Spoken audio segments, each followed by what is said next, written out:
The expert on your child, even though you may not believe it, is you. You have spent more time with your child than any professional has, and you have seen them when they're sick, when they're happy, when they're sad.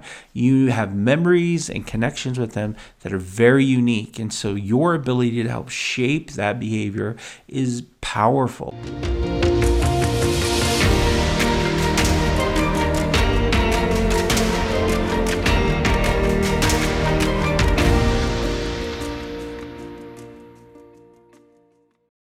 Hey everybody, how are you doing? I hope everybody's doing well. Today is a great day. It's actually really sunny outside.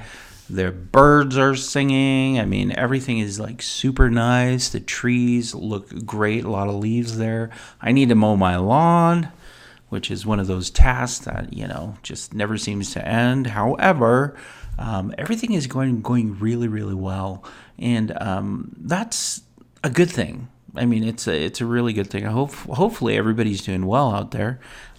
Today, one of the things that I wanted to address is something that I learned during a conference. I attended this Qualtrics conference here in Salt Lake City, and they had some great speakers there. In fact, this last year they had Oprah was there, giving counsel. They had Lin-Manuel Miranda of Hamilton, Broadway fame was there the year before. Anyways, these are large conferences, and the conference is meant for tech people in the technology field, and Smarter Parenting is kind of in that field because we are online and we want to reach as many people as possible. And so we attended the conference, and it was really a great conference. But what I found really interesting is that the conference didn't talk a lot about tech, at least in the sessions that I attended, but more about well-being and your ability to be okay, and your overall sense of wellness in helping to reach out and to touch other people. And it got me thinking about this idea of setting an intention, right? Setting an intention. One of the things that was discussed both the year before and this year by Oprah was in setting your intention early. And you can hear a lot of talks about setting your intention early, but the general idea is that in the morning, before you check your phone, which is usually what most people do, or shutting off the alarm, or scrolling through Instagram or Facebook, before you even touch your device, you actually sit in bed and you tell yourself what the intention is for the day. Right? That sounds kind of hokey and corny in a way, but I mean, think about it. You, as soon as you wake up, refrain from doing what you normally do and just set a goal for yourself. Okay, what is my intention for the day? What do I intend to do today? What do I intend to be able to accomplish? What can I accomplish today? And then you define it, and you be as descriptive as you possibly can during that discussion with yourself. After you do that, take a breath, and so you have focus, and then you can do the other things you want to do. Now, some of these people say don't even check your phone until after breakfast. Like, don't even look at it. Go, take your shower, get everything ready, and then look at your phone. Now, the logic behind it, and I think it's brilliant, is that when you do it that way, you are actually setting the tone for the rest of your day, but you're also telling yourself what is the day going to entail. Rather than when you check your phone actually will tell you what the world expects from you, not what you expect from the world. So it's kind of this mind shift and this different ability to set boundaries on what exactly you can do throughout your day. Rather than waiting for the world to dictate, this is what you need to do. You have 50 emails. You need to respond to this. Work wants you to do this. You missed 4 calls from so-and-so. Instead of doing all of that, you are actually saying, okay, today, this is what I want to do. I want to get up. I want to tape record some podcasts. Tape record, that's a really old word. Anyways, y'all know what I'm talking about, right? Okay. I want to do these things. This is my intention for the day. And then when you go back to your phone later to check messages and things like that, you actually will see all of that through the lens of the intention that you have set for yourself, right? It's a brilliant concept. I mean, really, really brilliant. And actually, they're not the first people to apply this in their lives. However, when they were talking about how they structure their day, it really made an impact on me, because I tend to be a person who wakes up and just feels like overwhelmed as soon as I wake up. Like there's just a lot of things that I feel like I need to do and that I have to do and that I plan to do. And then by midday, when I haven't done even half of what I thought I should be doing, I get overwhelmed. So I tried this concept. I absolutely tried this concept, and it's powerful.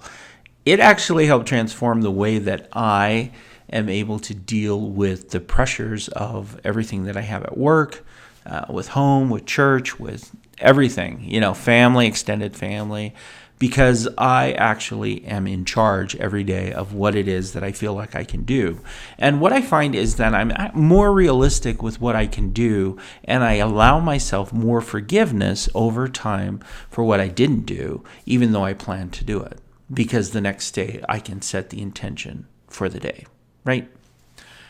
It's great. I would highly recommend it. So this is what you do. I'm going to just go over it really quick because I think it's important for you to know. What you do is before you check your phone, as soon as you wake up in the morning, you just set an intention for the day. It doesn't have to be a big one, and it doesn't have to be long. It doesn't have to be a list of things. But what you're doing is you're having a conversation to yourself, and you say, okay, what do I intend for the day, and how do I intend to feel for the day, right? After you do that, go and brush your teeth, take a shower, change, get ready, have that time for yourself, disconnected from the world. Now, this is going to be really hard for a lot of people out there, because you're instinctually, and I think in a lot of ways, a lot of people have this habit of just picking up their phone and seeing what's there. But don't do that. Take the time, group yourself, set some intentions for yourself, do this, and then after you've had breakfast, or when you are at a time when you can look at what the world needs from you, then you can address those things, right? This can also include after you do your prayer. If you're a prayerful person, you pray in the morning, take that time. So that early part of the day is a great time for you to set your intention. Now, you're probably wondering, why are we talking about this? Because this is an ADHD podcast, and we're talking about ADHD issues, especially with parents and working with children. Largely because if your battery is low and you're feeling overwhelmed at the beginning of the day and your fuse is short, then your ability to function and function effectively is greatly diminished. It's greatly diminished, right? If you're running on less than half a tank and you actually are not able to feel like you can have some contribution to the day that's meaningful, then what you're doing is you're running around and you're actually creating an environment that's more chaotic. Now, it's more chaotic in your mind because you are running around trying to get everything done. Now, here's the thing. A lot of people are like, I can't do that. That just takes too much time. How dare, I can't do that. You can do that. It's a choice. It really is a choice. You need to make a choice. So just make the choice to do it for 1 week. And I will tell you, your whole mind shift will switch to a point where you will feel more proactive and more successful in everything that you're doing. It's worked for me. Hey, it works for Oprah, right? I mean, come on, it's Oprah. So set your intention for the day. Now, that's actually a skill. What I just described to you with setting your intention is a skill. And the skill that it's related to on the Smarter Parenting website is called preventive teaching. Now, if you jump over there, you're going to see what preventive teaching is like. There's a video. It shows a parent explaining what it is and then gives you some examples of how to use preventive teaching. But what preventive teaching is it helps you anticipate what is going to happen and then create a reality around it that is something that is useful for you, right? So preventive teaching, for example, one of the examples in the video includes a mother with a young child, and they're going to go into the store, and the child has some issues, wanting toys and always asking for this and for that and needing attention. Okay, so the mom actually teaches her son what the expectation is, and then they practice it together, right? Now, in the setting intention part with Oprah, they don't have that practicing part in it. But I'm going to tell you, implementing a practicing part in there is super helpful, right? So how I did it with me, as far as setting the intention for the day, it was setting the intention and then writing the intention down so I could look at it and I could keep track of it. So it wasn't looking at my phone or keeping it on my phone. It actually had to be a piece of paper, largely because when you are using a phone, you can be distracted by a million things on the phone, games or social media or notifications. So having a piece of paper it's just stable, it doesn't change. You write it down, you just keep it there, and then I would plan out my day and how it would work, right? Super great. Anyways, so that's the practice part of it. But using preventive teaching actually with your children helps you help them set intentions for the day or for the time period that you need them to. You're actually teaching them what to expect and how to behave in that. And this whole idea of what Oprah was talking about, and it wasn't only Oprah. In fact, there was another speaker the year before who had talked about using the same skill. I can't remember who she was, but she's some famous lady, who has a busy schedule because she runs multiple businesses. And yet this is how she functions. She actually sets intentions for her day before she even checks what work wants from her, largely to help her focus on what she can do, because we're only given a certain amount of time, right, during the day. So keep that in mind when you are waking up in the morning to set an intention for yourself, but also jump over to the Smarter Parenting website and use the skill of preventive teaching, because that can help your child learn the same skill in a new way. And by implementing it with you, your child is going to create a memory, a connection to the expectation that's more positive and more uplifting, and will help reinforce the relationship that you have with your child. Now, you don't have to use anything that's huge. In fact, we recommend you start with something small and then build on that with preventive teaching. However, you can decide what you think is best for your child, and you can take the lead in what it is you want to help them develop and in how to set that expectation for whatever issue may arise. Now, some parents have used really small things like, okay, this is what I want you to do in the morning.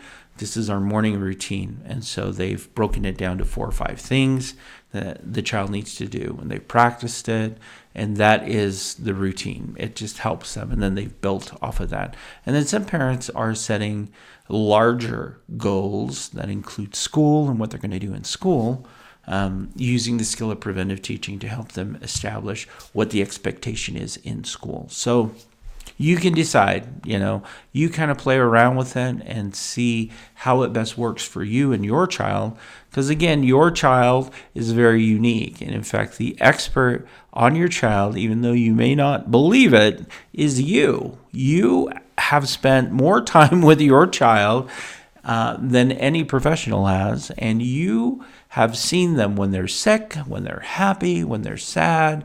You have memories and connections with them that are very unique, and so your ability to help shape that behavior is powerful. It is super, super powerful. If you just learn how to tweak your interactions with your child by using some skills, some very proven skills from the Teaching Family Model, which is what we use on the Smarter Parenting website. So even though you may feel like I have no idea who this child is morphed into somebody I don't know, the reality is you've been there along the way, and you do know enough that you are still the expert on your child. And in fact, most experts will tell you, you are the expert on your child, and I'm just here to provide you with tools to help you along the way. So One thing I do want to do is challenge you, though. I want to challenge you for this week.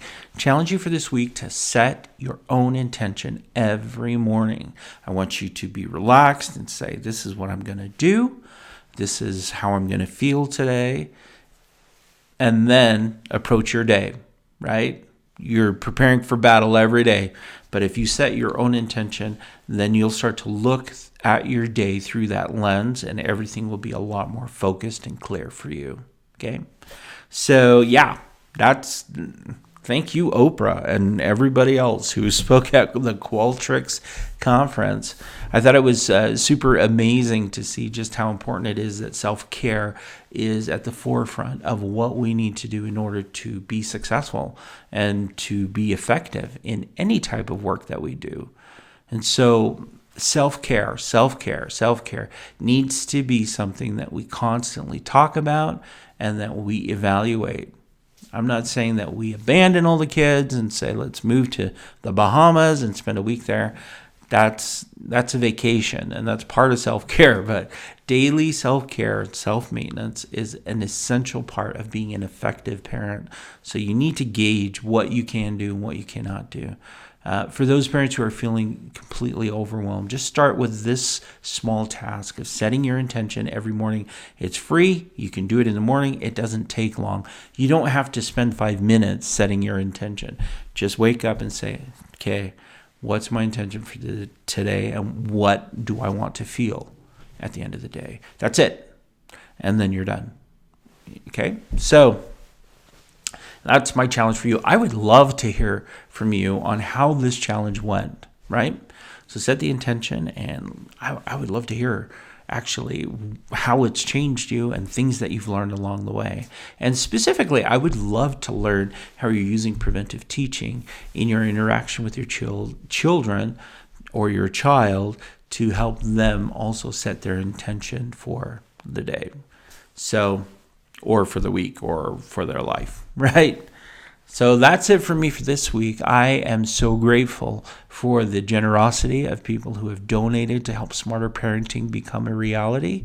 If you feel so inclined, please jump over to the Smarter Parenting website and leave a donation.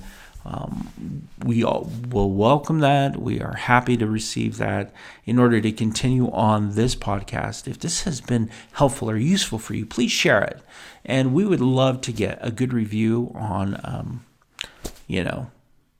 wherever podcasts are being heard, wherever you're hearing your podcast, just so people can find us. That's always been a goal of ours, is to reach out to as many parents as we possibly can, because we want to help as many parents as we possibly can.